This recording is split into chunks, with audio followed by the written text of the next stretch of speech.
Power engineering and refrigeration, ये subject आपको पढ़ने मिलेगा सेमेस्टर 5 में, डिप्लोमा MSBT सेमेस्टर 5 में। तो इस सब्जेक्ट में कंटेंट क्या है, इसका सिलेबस क्या है, इसमें कौन से चैप्टर्स हैं, ये डिस्कस करेंगे आज हम इस वीडियो में। तो सबसे पहले जान लेते हैं कि पूरे सब्जेक्ट में हमें पढ़ना क्या है, क्या दिया हुआ है, किस बारे में ये सब्जेक्ट है। तो मेनली इस सब्जेक्ट में हमें अलग अलग डिवाइसेस पढ़ने हैं। Devices like engines, compressor, gas turbine और जेट प्रोपल्शन, और लास्ट में है रेफ्रिजरेशन एंड एयर कंडीशनिंग। तो हमें पूरे सब्जेक्ट में इन 4 डिवाइसेस के बारे में पढ़ना है।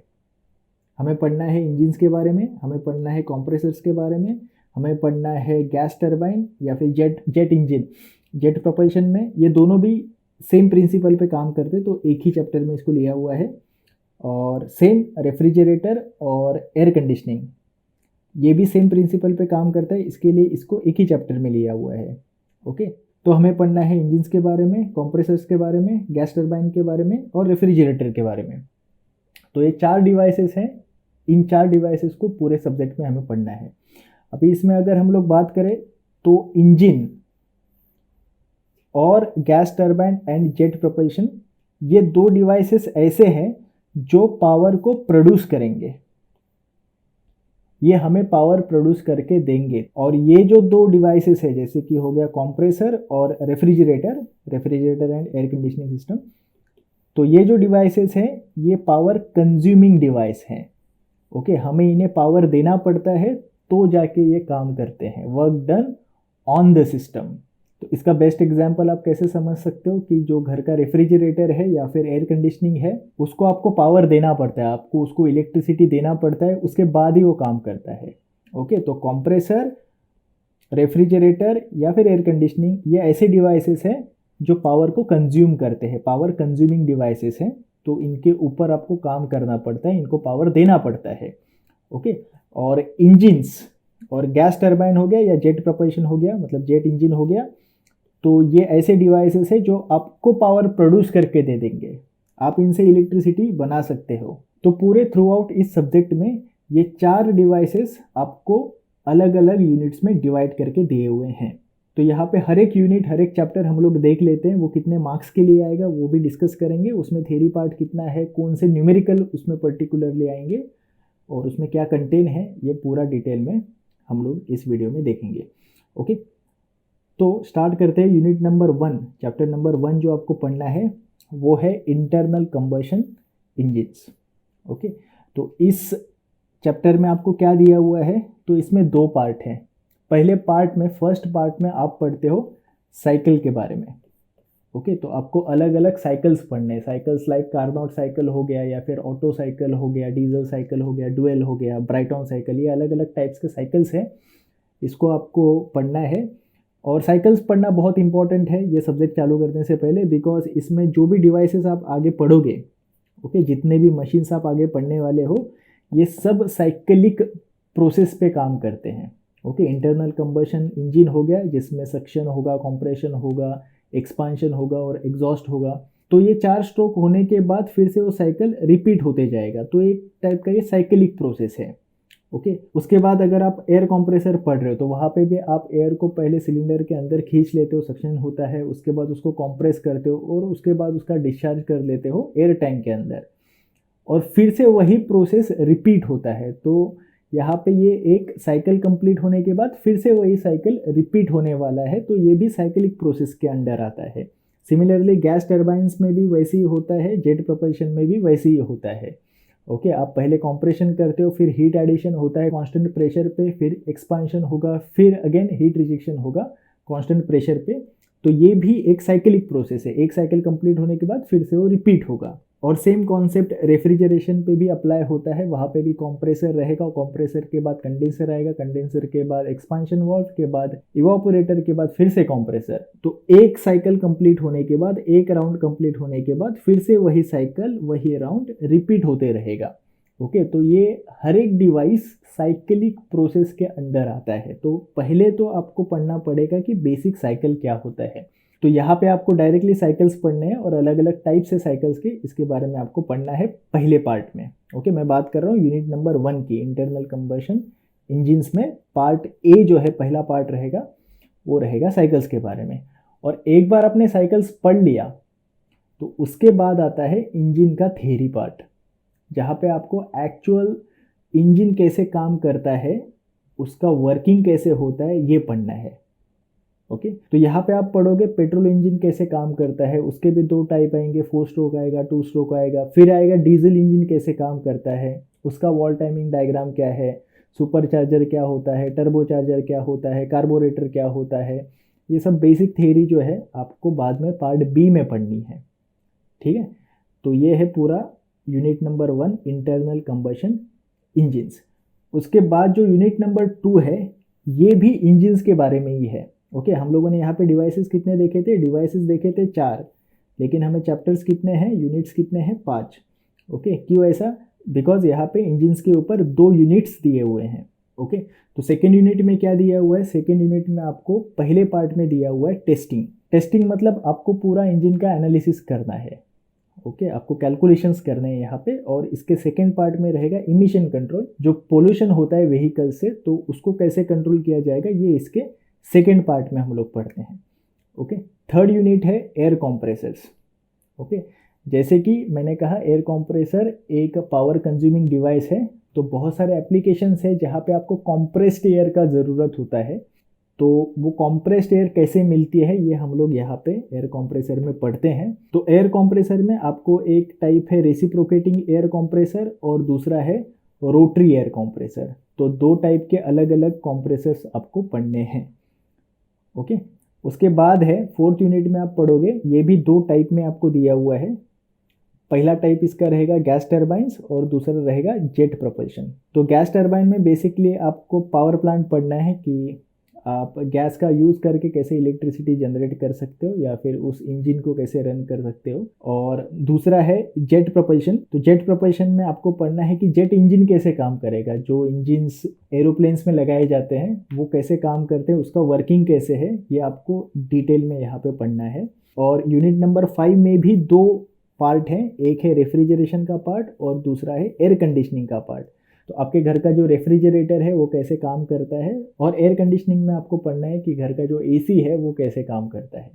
ओके, इसमें भी एक टाइप है, पहला साइकोमेट्रिक आपको पढ़ना पड़ेगा और उसके बाद एयर कंडीशनिंग का पार्ट आएगा। ओके, तो बेसिकली आपको यहाँ पे अलग अलग डिवाइसेस पढ़ने हैं।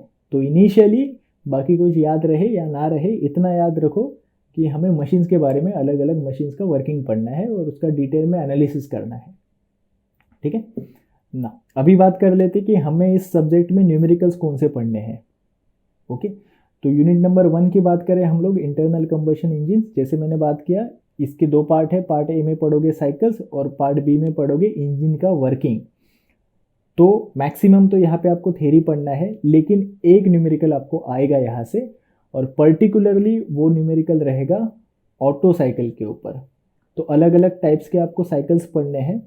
तो कार्नोट साइकिल के बाद आएगा auto cycle, diesel cycle, dual cycle, Brayton cycle. तो जो ऑटो साइकिल है उसके ऊपर का एक न्यूमेरिकल पेपर में आता है। मैं ऑफलाइन पेपर की बात कर रहा हूँ, एमसीक्यू बेस्ड पेपर की बात नहीं कर रहा हूँ। ठीक है, now second unit testing of IC engines and emission control. इसमें आप देखोगे तो इसमें बहुत सारे न्यूमेरिकल आपको आते हैं। तो इसमें 3 टाइप के न्यूमेरिकल आपको पढ़ने हैं। तो जो पहला टाइप का न्यूमेरिकल आपको पढ़ना है वहाँ पे आपको कैलकुलेट करना होता है इंडिकेटेड पावर, ब्रेक पावर और अलग अलग टाइप का एफिशिएंसी, जैसे कि मैकेनिकल एफिशिएंसी हो गया, ब्रेक थर्मल एफिशिएंसी हो गया। तो इसका एक टाइप का न्यूमेरिकल पेपर में आता है। उसके बाद है हीट बैलेंस शीट का एक न्यूमेरिकल, और थर्ड टाइप है मोर्स टेस्ट का एक न्यूमेरिकल। अब ये 3 टाइप के न्यूमेरिकल में पेपर में कौन सा आएगा, तो आप ऐसे बोल सकते हो कि इन दोनों में से एक 6 मार्क के लिए आता है और ये इंडिपेंडेंटली एक आएगा। ओके, अगर आप यूनिट टेस्ट का प्रिपरेशन कर रहे हो तो यूनिट टेस्ट 1 में मोस्ट टेस्ट का न्यूमेरिकल आने का चांसेस बहुत ज़्यादा होता है, अराउंड 95% पकड़ लो मोस्ट टेस्ट के ऊपर एक न्यूमेरिकल आता है। और तीनों को अगर कंपेयर करें हम लोग तो मोस्ट टेस्ट का न्यूमेरिकल सबसे इजी होता है, इसमें कोई अलग अलग टाइप नहीं है, बस एक न्यूमेरिकल है उसको वैसे ही करना है और वैसे ही पेपर में डायरेक्टली आता है। फॉर्मूला पढ़ो, वैल्यूज डाल दो, आंसर आ जाएगा।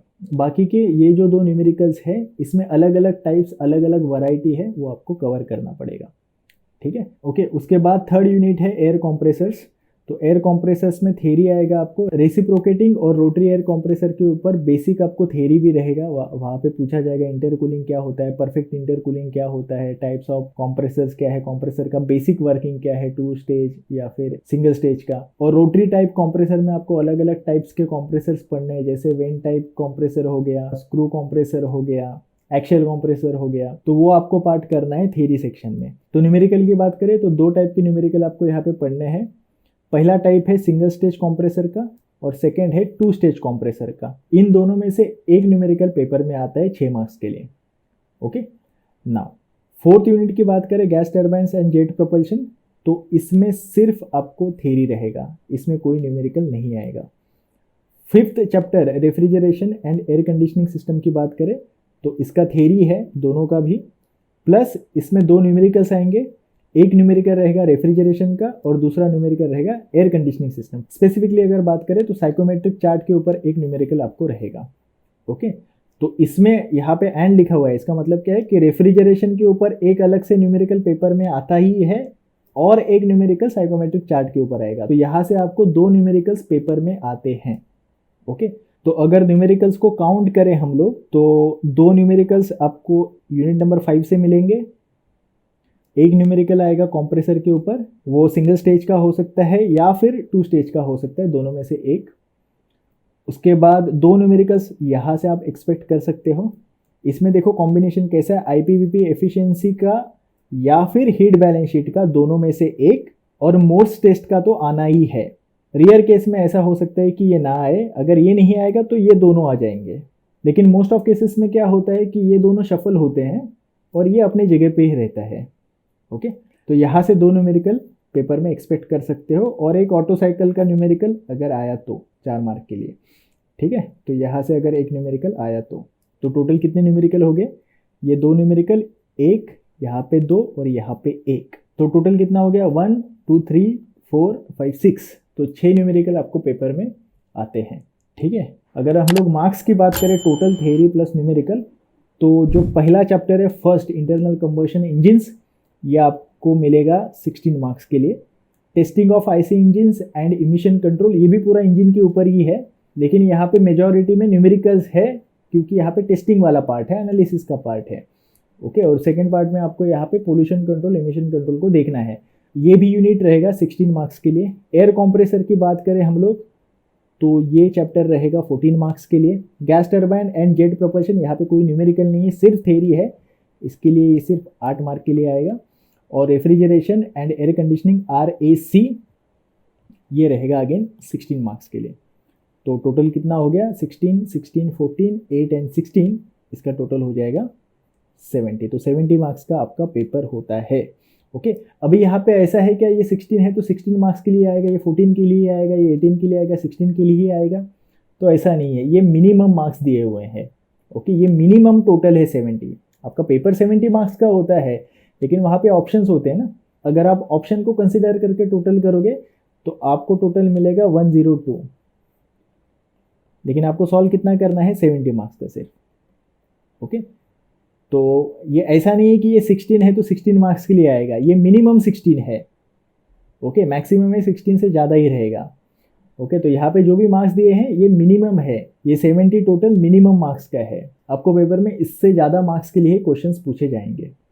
ठीक है, तो बहुत अच्छा और इंटरेस्टिंग सब्जेक्ट है और इजी भी है, न्यूमेरिकल्स भी इसके इजी है, इतना डिफिकल्ट नहीं है। बेसिक्स आपका होना चाहिए, थर्मल इंजीनियरिंग आपने अगर अच्छे से किया रहेगा तो मेरे ख्याल से कोई प्रॉब्लम नहीं आएगा। ओके, न्यूमेरिकल्स भी इजी है, बस आपको उसको सिस्टमेटिकली करना पड़ेगा, एक ढंग से करना पड़ेगा, फॉर्मूले की लिस्ट बनाने पड़ेंगे, कन्वर्जन्स करने पड़ेंगे। अगर बेसिक्स आपको आता है तो बहुत ईजी ये न्यूमेरिकल आप सॉल्व कर सकते हो। ठीक है, तो ये पूरा ओवरव्यू था सिलेबस का power engineering and refrigeration subject के बारे में। ठीक है, थैंक यू।